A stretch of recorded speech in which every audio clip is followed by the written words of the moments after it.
What's good, team? Right now I'm about to bring you guys my Mass Hero deck profile you all has been waiting for. So without further ado, let's begin.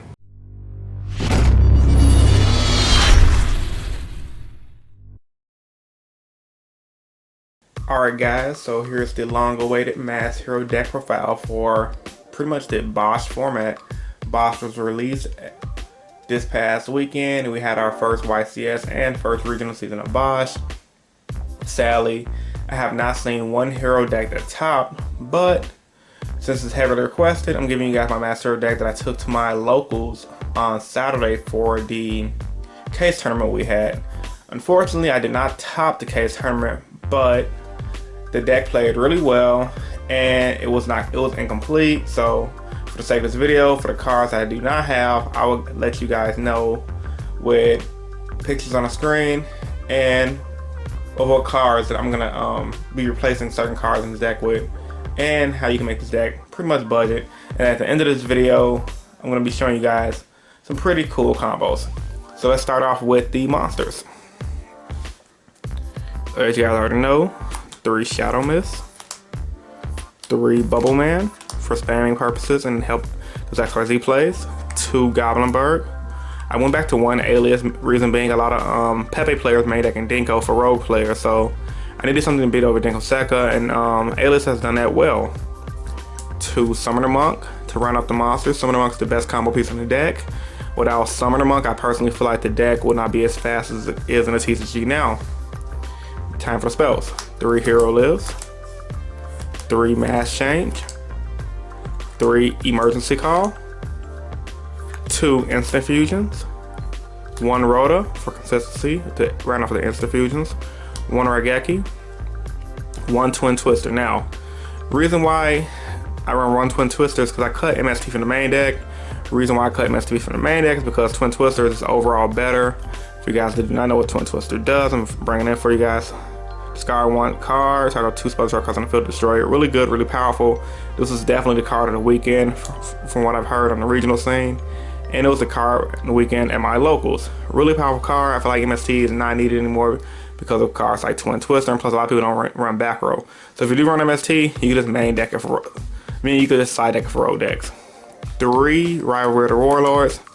Now the goal of this deck was to floodgate the opponent, and Rivalry Warlords is a good floodgate card for the Pepe matchup, but the reason why I also ran Rivalry is because I did not own Anti-Spell Fragrance. Once again, I did not own Anti-Spell Fragrance. If I owned Anti-Spell Fragrance, Rivalry of the Warlord would have been in the side deck instead of the main deck, but since I don't own Anti-Spell Fragrance, this is the best floodgate card versus Pepe and Pendulum decks alike. Rivalry had to make the cut until I get my hand on Anti-Spell Fragrance. Now I can buy them, but I just can't justify paying $30 for that one card. That's a trap that's only used for one deck, especially since I don't play as competitive as I would like, and I don't travel as much as I would like. So if you guys have Anti-Spell Fragrances, I highly suggest replacing them for Rivalry of the Warlords, but Rivalry is a good budget option for Anti-Spell Fragrance. 3 Call the Hunted. Call the Hunted is really good to come off with OTK plays. It allows you to abuse your Cyber Dragon Infinity. It allows you to do a lot of cool tricks in the deck, some of which I'll show you guys at the end of the video. So 3 calls, staple in the deck, pretty much mandatory in my personal opinion. 2 Breakthrough Skills. Now this is going to be a tech card I believe a lot of players have not caught on to yet, but they will catch on to when the format is pretty much towards the middle and end of the format. Pretty much it's negating effect, and then on your turn, if your opponent has the imposing infinity, you can banish this out of the grave to shut off the infinity. That's the main reason why I'm running it. Nothing more, nothing less. And it also combos well for people who run Treacherous Raphicilia, because it banishes itself and you can abuse Treacherous Trap Hole. So overall, solid card. The 1 Solemn Warning, because it's warning, it helps my Cosmo matchup a lot. And it just negates summons, which helps against Dinko Sekka. 3 Grand Horn of Heaven. Now, ultimately, I would like to run Solemn Strike, but once again, I just can't justify spending that much money on one card. And honestly, Grand Horn is not that bad of a card. It's a really good card if you don't have Solemn Strikes. They pretty much both serve the same purpose, negate a Pendulum Summon, and they're both counter traps. And Grand Horn has the added effect of basically any of your opponent's main phase. and it makes your opponent draw a card. So combo that with Dark Claw, you can get any card out your opponent's hand. So this is definitely a great budget option for people who don't own Solemn Strikes. But if you do own Solemn Strikes, I highly recommend playing those over Grandhorn, only because it helps out their Cosmo matchup a lot. So 3 Solemn Strikes is a budget option for, so 3 Grandhorn Heavens is a budget option for Solemn Strike. And right off the traps, 3 Typhoons. Now, at the tournament on Saturday, I ran 2 Typhoons because I couldn't get my hand into a 3rd one in time. And I did not main deck Typhoon, I side decked it. Now, the reason why Typhoon's in the main deck now is because I got the side deck from the OCG, but it's so good. Like, if your opponent goes first, they're gonna try to set up the Infinity and their crazy pendulum plays. You can Typhoon one of their scales and set them back. And I noticed in my hero deck now, there's a lot of times if I win the dot roll and I know my opponent's playing pendulum dot deck, I'm gonna make them go first. Reason why? They're gonna start off with 5 cards, and when they try to set up their scale to try to plus off of me, I'm gonna Typhoon one of their scales. Now they're gonna be down a card. Now they can continue to set up their scales and continue doing their combos. They just have an amazing hand. But 9 times out of 10, once you pop that skill with a Typhoon and they start off with 5 cards, they're just gonna set a +5 and pass, and then that allows you to go into Dark Law and get the kick in their ass. So 3-5 Typhoons main deck, really good, really solid. It's only good against pendulum decks. You would definitely side this out for against any other deck, but as you guys already know, Performances of Pals, or Pepe as we call it in the TCG, is a tier 1 deck. Now for the extra. 1 Infinity, 1 Nova, 1 Ptolemy, 1 Excalibur because it's really good to peel over stuff, Diamond Dyer, Staple, Diamond because Burning Abyss is still a deck and it helps out with your Infinity plays, 1 Castell, 1 Abyss Dweller, 1 Koga for the Alias, 1 Anki, 2 Master Dark Law instead of 3 because extra is tight, 1 Acid, and right off extra deck 2 Northern.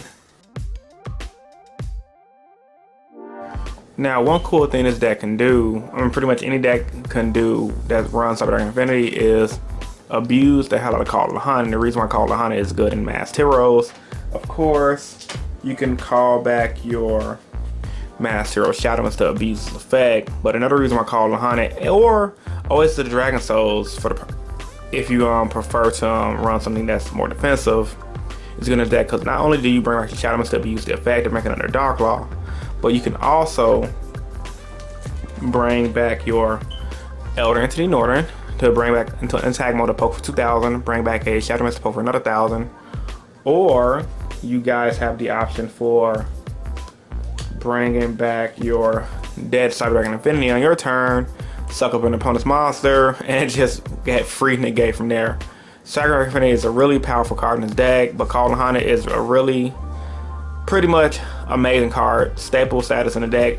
It always should be ran at 3. No exceptions. Has to be ran at 3.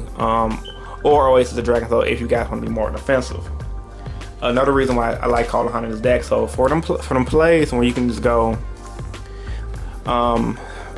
Monk into something else, have your Shadow Mist in defense mode, a Mass Chain set, you can go to full Infinity first turn. When you go to End-Phase Ptolemy effect, when you make a Ptolemy to go End-Phase effect, you go into your Diamond under it, and let's say your opponent has the Dark Hole or the Regeki, because you know shit like that does happen. You can chain your Ptolemy effect to bring out your Nova. Nova will die. Your Shadow Mist will die. You'll get your Shadow Mist effect, your Call of the Hunt will still be sad, opponent's poking for whatever. You try to stop them, they pass turn. On your turn, you can call back your Nova,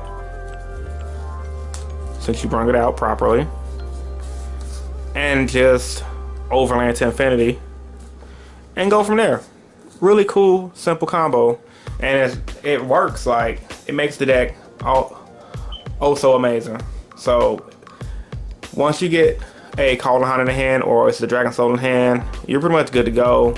Because once you start bringing up Ptolemies and your Novas, Infinity is going to come out one way or another.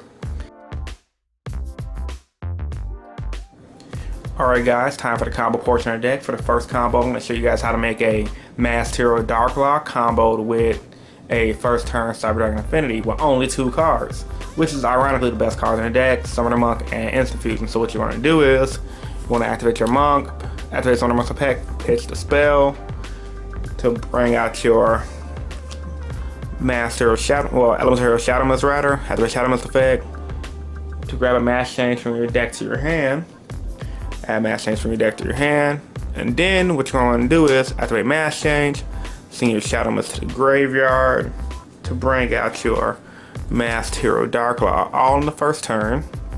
And then you're going to want to activate Instant Fusion to bring out your Elder Entity Northern. Northern's effect kicks in, bring out your Shadow Mist. And now you're going to want to overlay your Northern, your Shadow Mist, and your Monk to bring out your Ptolemaeus. And of course, you guys can see where the combo is going from here. Use Ptolemaeus effect to rank by attaching 3 to rank up into Cyber Dragon Nova, and Nova's effect, of course, into Cyber Dragon Infinity. That's simple, and it all happened pretty much with 3 cards. I mean, the deck runs a lot of spell cards anyway, and so all you need to do is open up Monk and Instant Fusion. If you go first, you can make a first turn Darklaw with Cyber Dragon Infinity, or if your opponent goes, sets 1 card pass, and they don't have any back row, you can make this field right here. And it honestly, once you get this field, it's pretty much over. Every time I made this field, whether if it was on turn 1 at the case tournament, or whether if it was in mid game, it was GG no read. The opponent couldn't do nothing, especially the Pepe decks. It was pretty much a self-explanatory hand for anyone who plays hero decks. Pretty much know what to do with his hand already. For the sake of you guys that do not know what to do with his hand, because there's a lot of beginners out there, this is pretty much his first turn Darklaw with Cyber Dragon Infinity. What you want to do is you want to activate your Rota first to go on your deck, and you're going to want to grab your Goblin Bird and add it to your hand. And the next thing you're going to want to do is, in this order, activate your emergency call to go in your deck and grab your Elemental Hero Shadow Mist and add that to your hand. Now, if your opponent doesn't have a Max C, and or if your opponent doesn't have a Veiler, and you're going first, pretty much going to win at this point. You're going to want to go Goblin Bird, especially Shadow Mist. Shadow Mist effect kicks in. Grabbing your mass change, you want to set your mass change. Set everything you have in your hand, so set these as well. And the combo is pretty much self-explanatory from there. You're going to want to go E-Call for your Bubble Man. And you're going to want to go E-Call one more time for your third Bubble Man. And then you're going to overlay all 3 into a Stellar Hypothalamus, just like you did in the last combo. Detach 3. Overlay into Nova. Nova's effect kicks in. And now you have another first turn Cyber Dragon Infinity with the mass change set for your Shadow Mist on your opponent's following turn. You're going to activate mass change, and then to make your Masked Hero Darklaw, and just follow over plays from there. Really simple, really easy combo to go with. So I hope you guys enjoyed the video. If you did, give it a big thumbs up to show your support. As always, if you're a new viewer to the channel, I would love for you to subscribe for more competitive Yu-Gi-Oh content. I upload once a week, typically every Monday or Wednesday. And as I always say, I do these videos because I truly believe in helping you guys become better players. I also do these videos because I truly believe in you guys helping me become a better player. This is Chris from Team Innovation signing out. Peace, guys, and stay innovative. And for you guys that are Sentai fans, Henshin. What's up, guys? Right before this video starts, I want to say thank you to Team Innovation YGO. Thank you very much for this guest upload, and let's begin.